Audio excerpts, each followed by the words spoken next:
Elsa Lanchester did a lot of acting. Yes, she did. She was in Mary Poppins, Right. Witness for the Prosecution. Yes. But when people mention her, most of the time, they mention her role in Bride of Frankenstein. Right, and she was not in that for very long. Right, just at the beginning as Mary Shelley and Right. at the end as the monster. Exactly. And she was great in that. Yes, she I was. loved her in that, but I did not love that hairdo. It's not my style. No, okay. Right. So I'm going to recreate a Bride of Frankenstein today, Yeah, and I'm going to give her a little bit of a makeover. okay. First things first, I'm Yeah. going to let her hair down. Nice.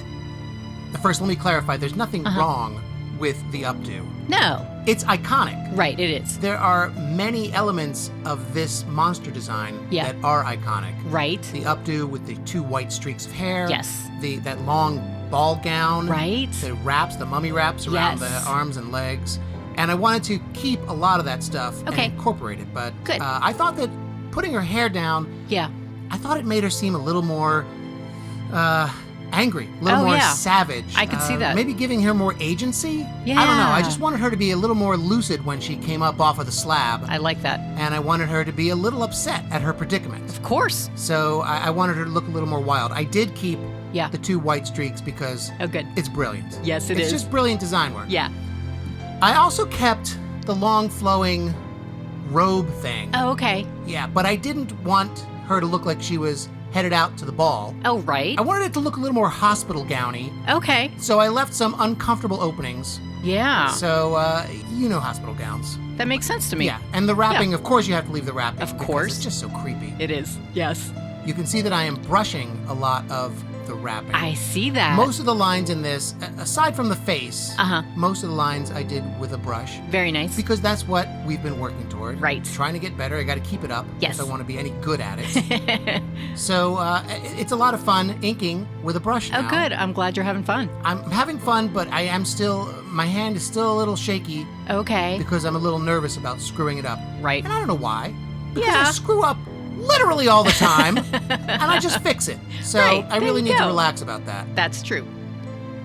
So I'm slopping on ink wash for the tones again. Oh, good. I like it when you do that. It's fun, it's easy, it's fun. Right.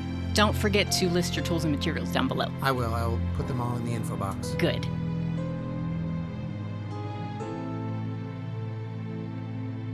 So, Elsa Lanchester. Yes. Yes, she was in Mary Poppins, as we mentioned. Yeah, what role was it that she played in Mary Poppins? She played one of the nannies, Katie Nana. Oh, that's right. She was the one, that Mhm. was an integral role. Yeah, Because she was the Nana that quit right? because the Banks children were too hard to deal with. Exactly. And that opened up the door for Mary Poppins to be hired. Right, exactly. Lanchester should have showed up in her Bride of Frankenstein Oh my gosh. costume. She really should That would have have. gotten those Banks kids in line. Right? They would have damn sure cleaned up their room. It's true. Yeah. They wouldn't have needed a spoonful of sugar for any of that medicine stuff. Exactly. A spoonful of horror. Oh my gosh. She was a great face actress, too. Oh yeah, she was doing some really subtle stuff with her face reactions while Mrs. Banks was rambling on and on Yes. in that scene. She was, yeah.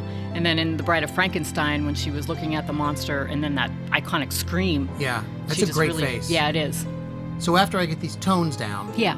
I'm gonna add some color. Okay. And because it worked so well for the creature from the Black Lagoon Right. and the Invisible Man, Yes. which we had a lot of fun with, We did. I'm going to do the same thing, and I'm just going to put some watercolor on top of the gray tones. Good. I like that. And we'll see how that looks. Okay.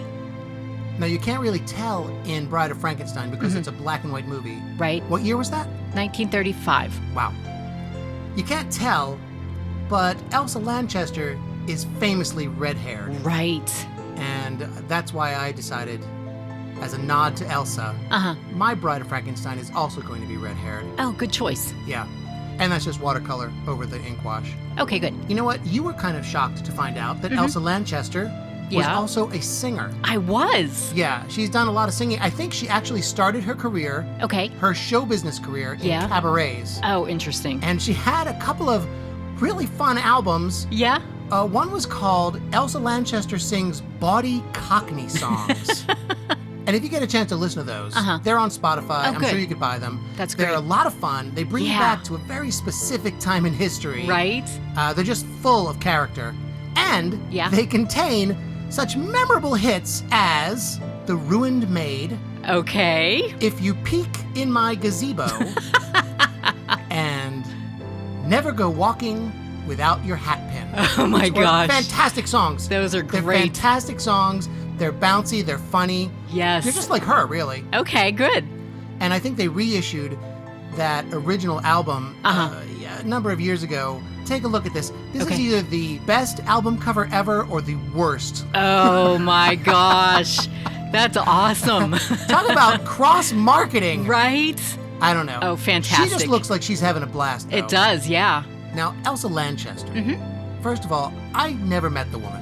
I'm shocked. But from her movie roles Yeah. and from the songs that she sings, her albums, Right? she impresses me as somebody who was full of life. Oh, yeah. Who was just a ball of energy, a real Right. spark plug, Yes. which makes her the perfect choice to play the Bride of Frankenstein Oh, because that yeah. is a creature that has been brought to life Right? by lightning from the heavens. And so, as you can see, I'm using my masking fluid again. Oh, good. And I'm drawing out a crackle of lightning across the that's fun. sky behind the Bride of Frankenstein. And then I'm going to lay some watercolor over that Okay. in sort of a stormy sky sort of Oh, that's thing. fantastic. I don't know. I really can't control watercolor as Right. much as I'd like to yet. Okay. So what happens, frankly. Right. Whatever the brush wants to do, Yeah. that's what happens. That's but the fun of it. yeah, that's my plan for this piece. Is that it will be a stormy sky, Oh, yeah. a violently stormy sky, Great. with a bolt of lightning shooting across the clouds. Nice. And then in front of that will be this woman who has just been brought to life Right. unnaturally Oh, and is PO'd about it. right. So we'll see. Okay. If I don't screw it up too much, Don't we'll see screw it how up. it turns out. Okay. What are you doing here? Oh, I mixed up a white wash Okay. and I'm brushing it along the path of the bolt of lightning to give it sort of a glow effect. Okay. Did you remove the mask yet, though? No, actually. Okay. The mask is still there, and I'm going over the mask with this spattery white mix. I like that. And then when I take off the mask, what you should get, Okay. and what I did get, Ah. was kind of a bright white crackle of lightning, Yeah. and then maybe a slightly dimmer fuzzy glow Oh, around it. I like that. I like that effect. Yeah. It came out pretty good. I was That's pretty nice. happy with it. So there she is. Yeah. My version of the Bride of Frankenstein. Awesome. With a respectful nod Yeah. to Elsa Lanchester. Very nice. I kind of like the way this one turned out. I do too. I like the way the purple and the green and the red-orange all mix. Oh, right. In a horror context. I think it's Right. really nice. Now, you might not know this, Uh-huh. but My Bride of Frankenstein Yeah. also has an album of bawdy cockney songs. With hits such as The Good Doctor Shockter, Never Marry a Man Who's Dead Below the Neck, Oh, God. and that old favorite, My Heart Is Yours, but My Body Belongs to a Half Dozen Strangers. Pick it up anywhere great music is sold. Fantastic.